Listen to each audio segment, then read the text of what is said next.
ನಮಸ್ಕಾರ ವೀಕ್ಷಕರೇ, ನಮ್ಮ ಯೂಟ್ಯೂಬ್ ಚಾನಲ್ಗೆ ನಿಮಗೆಲ್ಲ ಸುಸ್ವಾಗತ. ಇಂದು ನಾವು ಜಗದ್ಗುರುಗಳಾದ ಶಂಕರಾಚಾರ್ಯರ ಬಗ್ಗೆ ಸಂಪೂರ್ಣ ಮಾಹಿತಿಯನ್ನು ನೀಡಲಿದ್ದೇವೆ. ಅದಕ್ಕೂ ಮೊದಲು ನಮ್ಮ ಯೂಟ್ಯೂಬ್ ಚಾನಲನ್ನು ಸಬ್ಸ್ಕ್ರೈಬ್ ಮಾಡಿಕೊಳ್ಳಿ, ಪಕ್ಕದಲ್ಲೇ ಕಾಣುತ್ತಿರುವ ಬೆಲ್ ಬಟನನ್ನು ಕ್ಲಿಕ್ ಮಾಡಿ. ಹೌದು ವೀಕ್ಷಕರೇ, ಶಂಕರಾಚಾರ್ಯರು ಸನಾತನ ಭಾರತದ ಸಂಸ್ಕೃತಿಯನ್ನು ಜಗತ್ತಿಗೆ ಸಾರಿ ಹೇಳಿದ ಆಚಾರ್ಯತ್ರಯರಲ್ಲಿ ಶಂಕರಾಚಾರ್ಯರು ಮೊದಲಿಗರು. ಅವರೇ ನಮ್ಮ ಆದಿಶಂಕರಾಚಾರ್ಯರು. ಆದಿಶಂಕರಾಚಾರ್ಯರು 37 ವರ್ಷಗಳ ಕಾಲ ಜೀವಿಸಿದ್ದರು.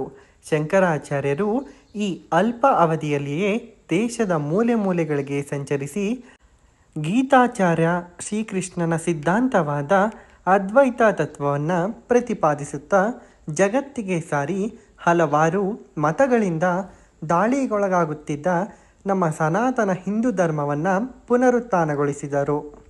ಶೈವರು, ವೈಷ್ಣವರು, ಶಾಕ್ತರು, ಗಾಣಪತ್ಯರು ಹಾಗೆ ಸೌರ ಮತ್ತು ಸ್ಕಂದ ಮತಗಳನ್ನು ಒಗ್ಗೂಡಿಸಿ ಷಣ್ಮತ ಪ್ರತಿಷ್ಠಾಪಕರಾದರು.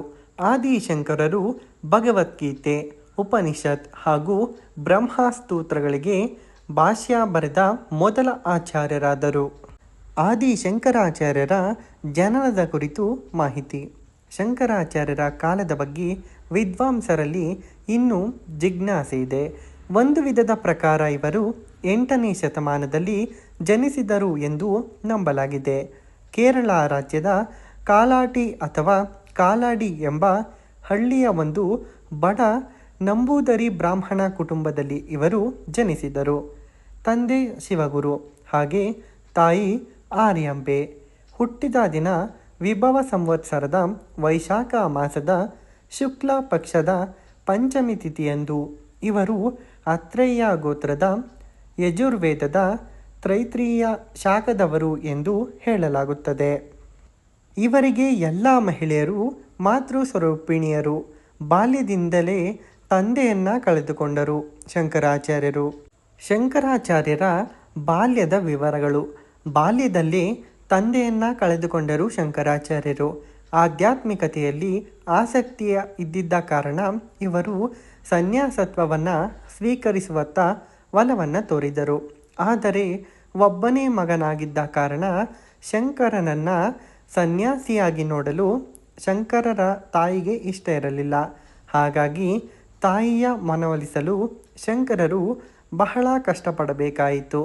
ಆಕೆಯ ಅಂತಿಮ ಕ್ಷಣದಲ್ಲಿ ತಾನು ಎಲ್ಲಿದ್ದರೂ ಆಕೆಯ ಎದುರು ಬಂದು ನಿಲ್ಲುವುದಾಗಿ ಮಾತನ್ನು ಕೊಟ್ಟರು ಶಂಕರಾಚಾರ್ಯರು. ಅಷ್ಟೇ ಅಲ್ಲದೆ ಶಂಕರಾಚಾರ್ಯರು ಸೂಕ್ತ ಗುರುವಿಗಾಗಿ ಹುಡುಕಾಟ ನಡೆಸುತ್ತಾ ತಮ್ಮ ಪ್ರಯಾಣವನ್ನು ಪ್ರಾರಂಭಿಸಿದರು. ತಾಯಿಗೆ ಕೊಟ್ಟ ಮಾತಿನ ಪ್ರಕಾರ ಆಕೆಯ ಕೊನೆಗಾಲದಲ್ಲಿ ಕಾಲಾಟಿಗೆ ಹಿಂದಿರುಗಿ ಶಂಕರರು ಆಕೆಯ ಅಂತಿಮ ವಿಧಿಯನ್ನು ಪೂರೈಸಿದರು. ನರ್ಮದಾ ನದಿ ತೀರದಲ್ಲಿ ಗೋವಿಂದ ಭಗವತ್ಪಾದರನ್ನು ಭೇಟಿಯಾದ ಶಂಕರರು ಅವರನ್ನು ತನ್ನ ಗುರುಗಳನ್ನಾಗಿ ಸ್ವೀಕರಿಸಿದರು. ಅವರಿಂದ ಯೋಗ, ವೇದ, ಉಪನಿಷತ್, ವೇದಾಂತಗಳನ್ನು ಅಭ್ಯಸಿಸಿದ ನಂತರ ಕಾಶಿಗೆ ತೆರಳಿ ಅಲ್ಲಿ ಕೆಲವರನ್ನು ತಮ್ಮ ಶಿಷ್ಯರನ್ನಾಗಿರಿಸಿಕೊಂಡು ಅವರಿಗೂ ವೇದಾಂತದ ಪಾಠವನ್ನು ಹೇಳಿಕೊಟ್ಟರು. ಆದಿಗುರು ಶಂಕರಾಚಾರ್ಯರ ಜೀವನದ ಮೈಲಿಗಲ್ಲುಗಳು. ದೇಶದ ಮೂಲೆ ಮೂಲೆಗಳಲ್ಲಿ ಸಂಚರಿಸಿದ ಶಂಕರಾಚಾರ್ಯರು ಅನೇಕರನ್ನ ಆಧ್ಯಾತ್ಮಕ್ಕೆ ಸಂಬಂಧಪಟ್ಟ ವಾದದಲ್ಲಿ ಸೋಲಿಸಿದರು.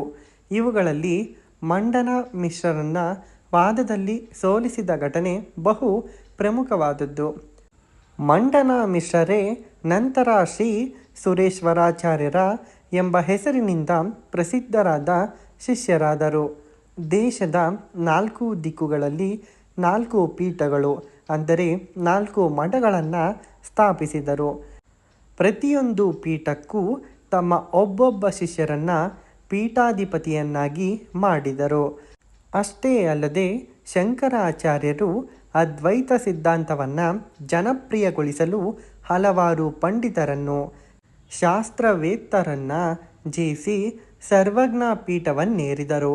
ಭಾರತದ ದಕ್ಷಿಣದಲ್ಲಿ ವಾದ ಮಾಡಿ ತಮ್ಮನ್ನು ಜಯಿಸುವವರೇ ಇಲ್ಲವೆಂದು ಹೀಗೆಳೆದು ಶಾರದೀಯ ದೇಗುಲದ ದಕ್ಷಿಣ ಬಾಗಿಲನ್ನು ಮುಚ್ಚಿಸಿದ ಕಾಶ್ಮೀರದ ಪಂಡಿತರ ಬಾಯಿ ಮುಚ್ಚಿಸಿದ್ದು ನಮ್ಮ ಶಂಕರಾಚಾರ್ಯರು.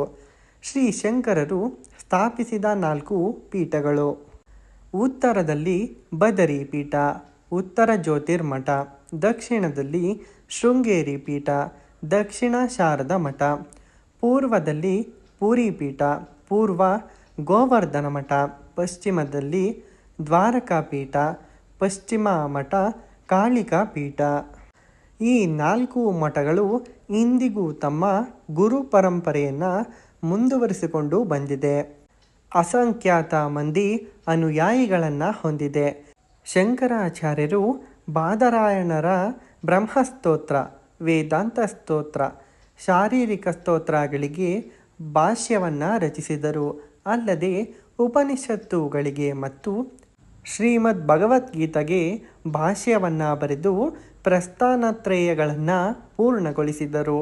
ಇವರು ರಚಿಸಿದ ಭಜಗೋವಿಂದಂ ಸ್ತೋತ್ರ ಅತ್ಯಂತ ಪ್ರಸಿದ್ಧವಾದದ್ದು. ಹಲವಾರು ಇತರ ಸ್ತೋತ್ರಗಳನ್ನು ಶಂಕರಾಚಾರ್ಯರು ರಚಿಸಿದರು. ಶಂಕರಾಚಾರ್ಯರ ಅದ್ವೈತ ಸಿದ್ಧಾಂತ. ಸಂಸ್ಕೃತದಲ್ಲಿ ದ್ವಿ ಎಂದರೆ 2 ಎಂದರ್ಥ. ಹಾಗಾಗಿ ಆ ಪ್ಲಸ್ ದ್ವೈತ ಅಂದರೆ ಎರಡಲ್ಲದ್ದು ಎಂದು ಅರ್ಥೈಸಬಹುದು. ಅದ್ವೈತ ಸಿದ್ಧಾಂತದ ಮೂಲ ಸಾರವೇ ಇದು. ಆತ್ಮ ಮತ್ತು ಪರಮಾತ್ಮ ಎಂಬುದು 2 ಬೇರೆ ಬೇರೆ ಅಂಶಗಳಲ್ಲ, ಇರುವುದು ಒಂದೇ.